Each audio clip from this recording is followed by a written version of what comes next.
Hello friends, आप सभी का स्वागत है मेरे बीएड अड्डा चैनल में। आज मैं आपको सेमेस्टर फर्स्ट के लैंग्वेज अक्रॉस करिकुलम पाठचर्या में भाषा के एमसीक्यूज करवाऊंगा, जिसमें आपके 5 इयर्स के होंगे। जिसमें आज मैं करवाऊंगा 2017 से 19 के क्वेश्चंस और 2018 से 20 के क्वेश्चन। इससे पहले मैंने एक वीडियो में लास्ट के 2 इयर्स करवा चुका हूँ और आज के वीडियो में मैं आज के 2 इयर्स के करवाऊंगा। चलिए देखते हैं। पहला है 2017 से 18 के क्वेश्चन। कुछ इस प्रकार है। How many skills are necessary for learning mother टंग?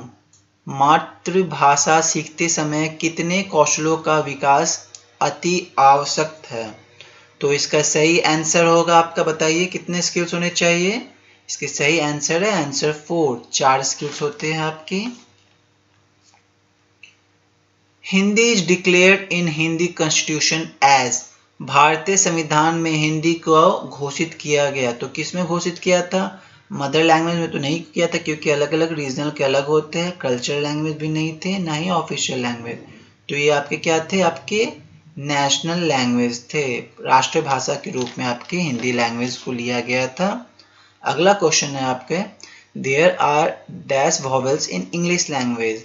अंग्रेजी में भाषा डैश स्वर है, तो इसकी कितनी होगी बताइए।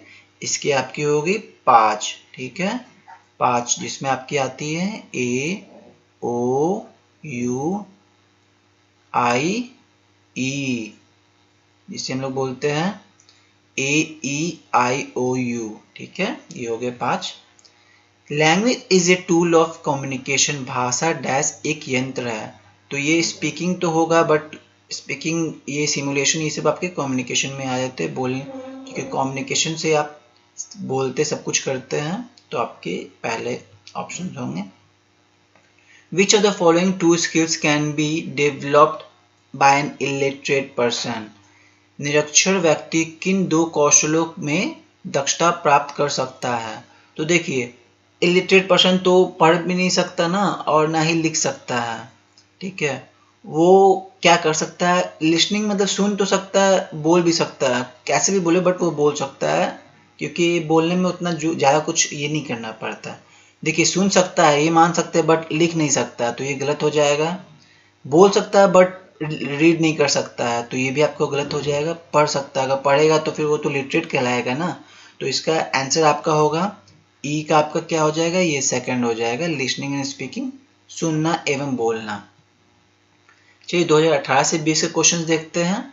Main principle of mother tongue. मातृभाषा की मुख्य सिद्धांत है। प्रिंसिपल ऑफ एक्टिविटी, क्रियाशीलता का सिद्धांत। प्रिंसिपल ऑफ स्पॉन्टेनिटी, स्वाभाविकता का सिद्धांत। प्रिंसिपल ऑफ प्रैक्टिस, अभ्यास का सिद्धांत, या प्रिंसिपल ऑफ सिलेक्शन। तो सिलेक्शन तो नहीं होनी चाहिए, क्योंकि मदर टंग की बात हो रही है, ना ही आपकी प्रैक्टिस की होगी, ना ही स्पॉन्टेनिटी की होगी। तो इसकी आपकी आंसर क्या होगी? क्रियाशीलता की सिद्धांत, प्रिंसिपल ऑफ एक्टिविटी, ठीक है, आपका पहला ऑप्शन सही होगा। अगला क्वेश्चन है, the types of sentence according to the grammar are. व्याकरण के आधार पर वाक्यों में भेद है। सिंपल सेंटेंस, सरल वाक्य। दूसरा मिश्रित वाक्य। तीसरा है संयुक्त वाक्य, कंपाउंड सेंटेंस। चौथा है इनमें सभी। तो इसका आंसर होगा ऑल ऑफ दीज, क्योंकि तीनों प्रकार के होते हैं। A person expresses his mental feelings in which form? व्यक्तित्व ने अपने मनोभावों को प्रकटीकरण किन किन रूपों में करता है? तो ये पहले भी क्वेश्चन आ चुके हैं।